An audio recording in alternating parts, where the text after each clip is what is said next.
Halo, ada yang bisa membantu tadi? Sampai mana penjelasannya ketika Anda keluar dari Zoom? Tadi Ana izin Nah, keluar juga Ustaz, ganti laptop. eh, Anda ulangi saja nggak apa-apa. Definisi dari ateisme, definisi dari ateisme. Ateisme di bahasa Arab itu diungkapkan dengan kata-kata al-hadayul hidu ilhadan. Al-hadayul hidu ilhadan. Nah, di sini al-hadayul hidu ilhadan itu akan dibahas di buku ini. Yang mana kata ini itu tidak berarti artinya, yakni ketika kita mendapati ulama menggunakan kata al-hadayul hidu itu tidak berarti atau tidak pasti itu yang dimaksud adalah mengingkari adanya Allah Subhanahu wa taala. Apa faedah yang ingin Anda berikan? Faedahnya adalah apa namanya? Kita harus tahu, kita harus tahu terlebih dahulu penggunaan kata pada tiap masa, penggunaan kata pada tiap masa. Bisa jadi pada masa lampau al-hadayul hidu ini yang dimaksudkan oleh ulama tersebut bukanlah mengingkari adanya Allah Subhanahu wa taala.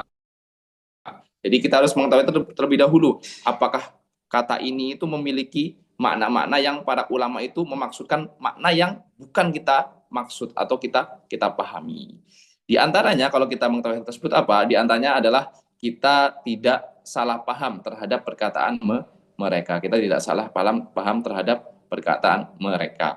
Karena bisa jadi yang mereka maksud adalah makna A, sedangkan pada zaman sekarang yang dimaksud adalah makna B. Itu sedikit sedikit faedah untuk mungkin yang sudah mengetahui bahasa Arab. Tab al-hadayun hidu di sini secara bahasa itu artinya adalah al-mailu mutlakon. Al-mailu itu condong atau menyimpang, condong atau menyimpang,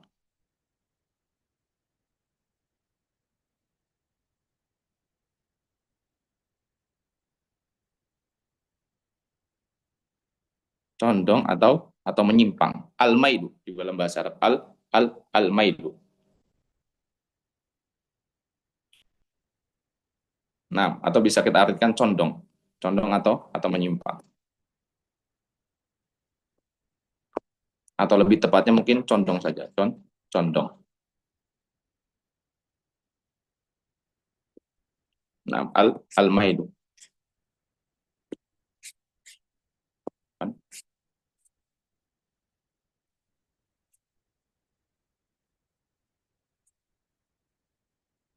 Nah, kemudian secara syar'i dia juga memiliki makna makna lainnya. Dia juga memiliki makna makna lainnya.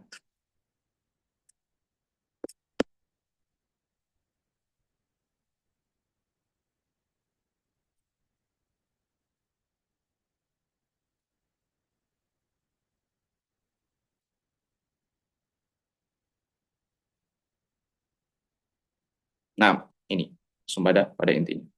Sebentar.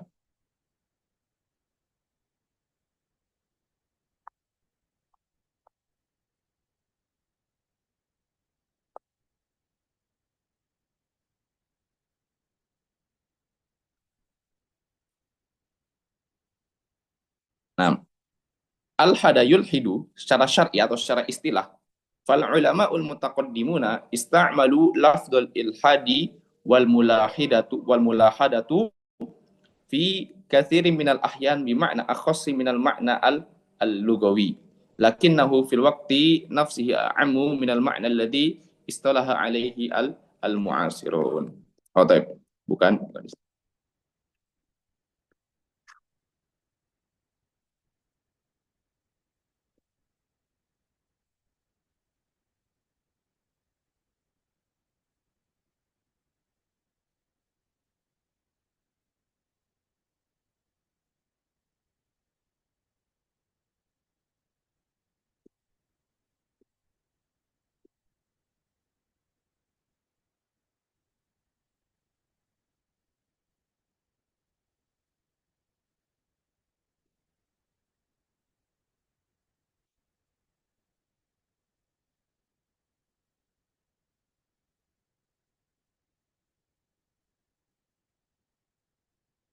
Ini, afan, di awal.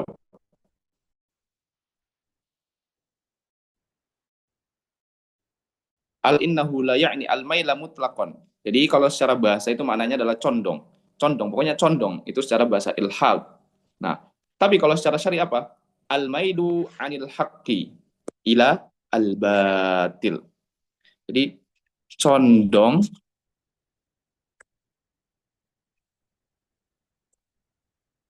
terhadap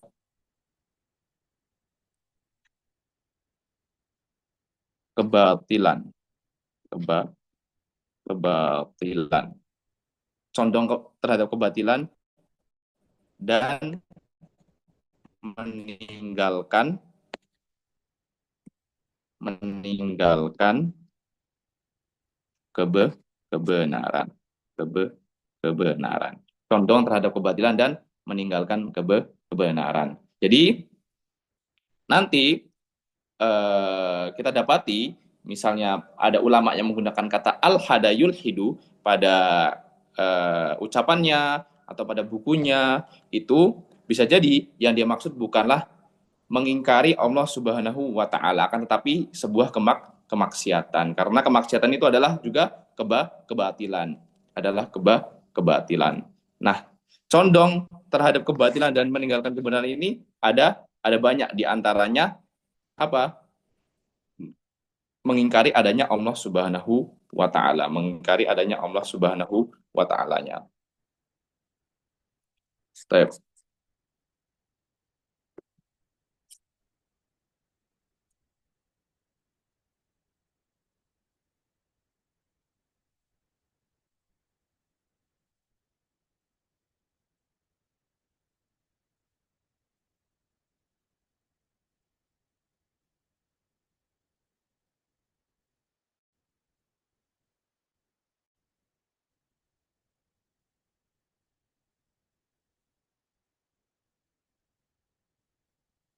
Nah, akan tetapi pada masa sekarang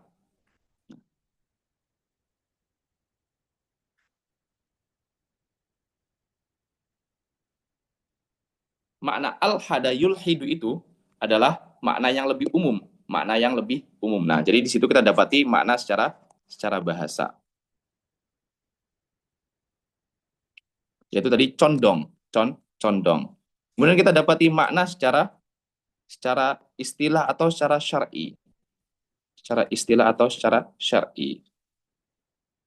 Nah, tapi di zaman sekarang secara istilah ini makna yang digunakan adalah makna yang lebih khusus, makna yang lebih khusus. Kalau tadi ke umum, jadi kecondongan terhadap kebatilan dan meninggalkan kebenaran. Nah, di situ ada banyak, ada maksiat. Jadi maksiat bisa masuk ke dalam kata al-hada yulhidu. Nah, di antaranya juga apa? Mengingkari adanya rob, mengingkari adanya rob, tadinya beriman kemudian menjadi tidak beriman. Nah, di situ adalah istilah yang digunakan untuk kata ilhad pada zaman sekarang. Jadi kalau zaman sekarang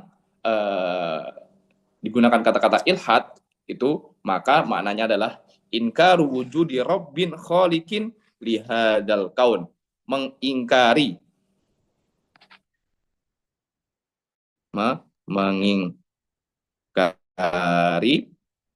adanya Rob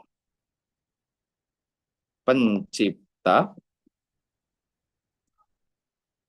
dunia ini, dunia ini. Nah, jadi di antara faedah di sini, anak ulangi, seperti yang bisa kita dapatkan adalah kita harus memahami apa sih maksud dari penggunaan sebuah kata pada zaman tersebut oleh ulama tersebut. Anak ulangi, jadi di antara faedah yang bisa kita dapatkan adalah kita harus mengetahui apa sih maksud dari penggunaan suatu kata pada suatu zaman oleh ulama tersebut, karena maknanya bisa beda dengan makna yang kita pahami sekarang.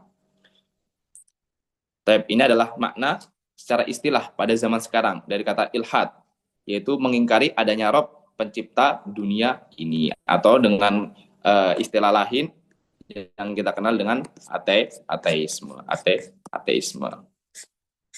Nah, kemudian pada buku ini beliau juga membahas tentang kata dari ateisme, kata dari ateisme.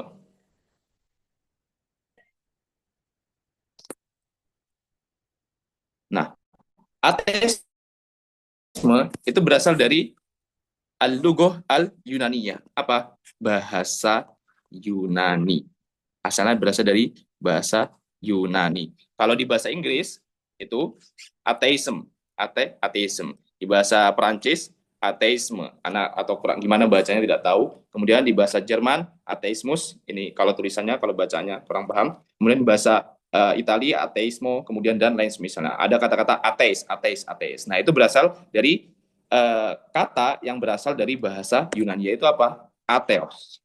Yaitu ateos. Dan ateos ini terdiri dari dua hal, yaitu ada dan ada teos. Ada teos. Kata-kata A di sini artinya apa? Ini arti dari kata A. Apa artinya? Hilang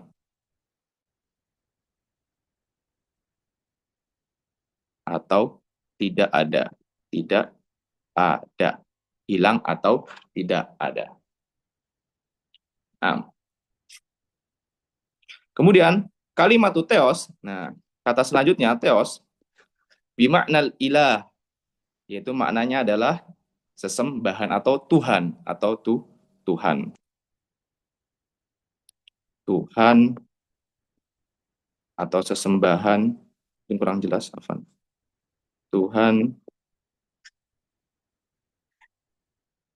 atau sesembahan. Nah, jadi kata-kata ateos atau ateisme itu adalah apa?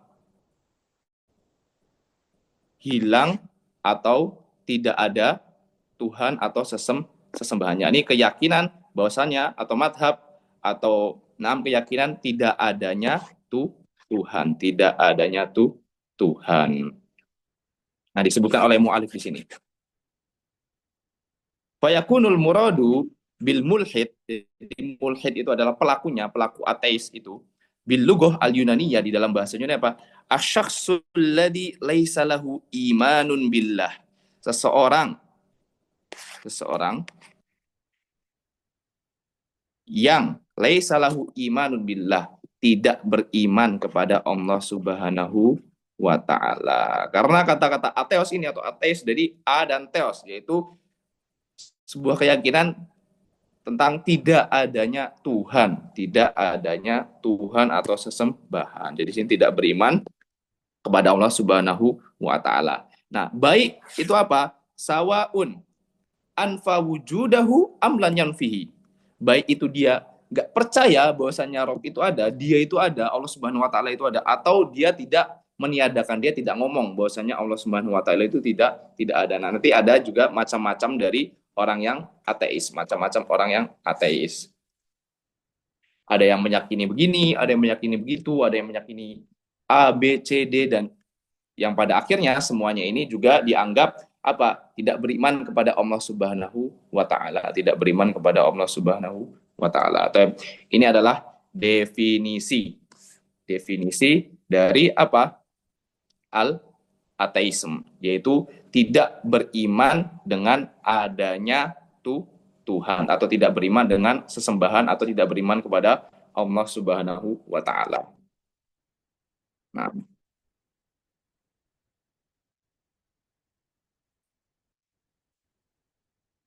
kemudian apa namanya?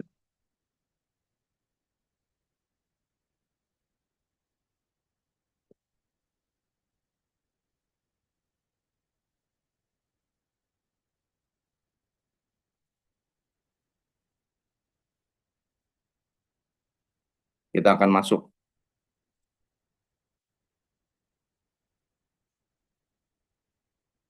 ke pembahasan selanjutnya, yaitu aksamu al mulahadah.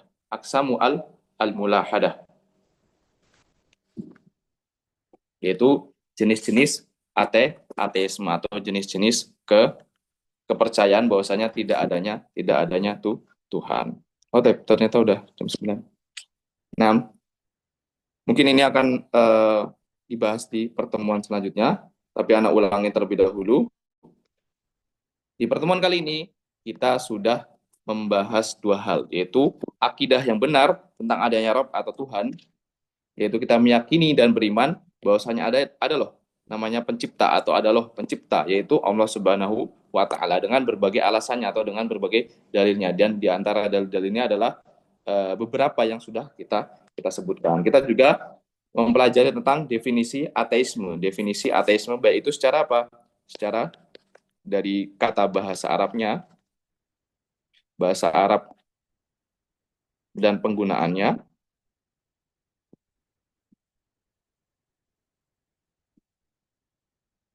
maupun bahasa asal muasal katanya. Asal muasal katanya, yaitu dari bahasa Yunani,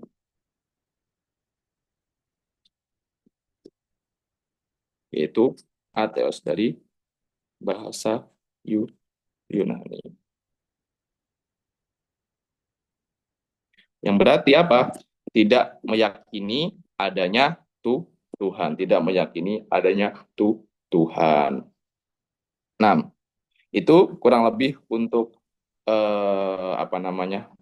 definisi ateisme. Insya Allah di pembahasan selanjutnya kita akan membahas tentang definisi macam-macam ateisme, kemudian bahaya ateisme, dan kita akan membantah sedikit syubhat atau sedikit bantahan-bantahan yang menjadi patokan atau yang menjadi dalil bagi orang yang menganut ateisme. Insya Allah di pembahasan atau di pertemuan selanjutnya, Ana ulangi sekali lagi, kita akan membahas macam-macam ateisme, kemudian juga sebab-sebab mereka bisa berpaham dengan paham ateisme dan bahaya ateisme. Kemudian kita juga akan menambahkan sedikit bantahan atau syubhat terhadap hal-hal yang menjadi keyakinan mereka. Tapi itu mungkin pada pertemuan jawab. Tafadhol apabila ada yang bertanya.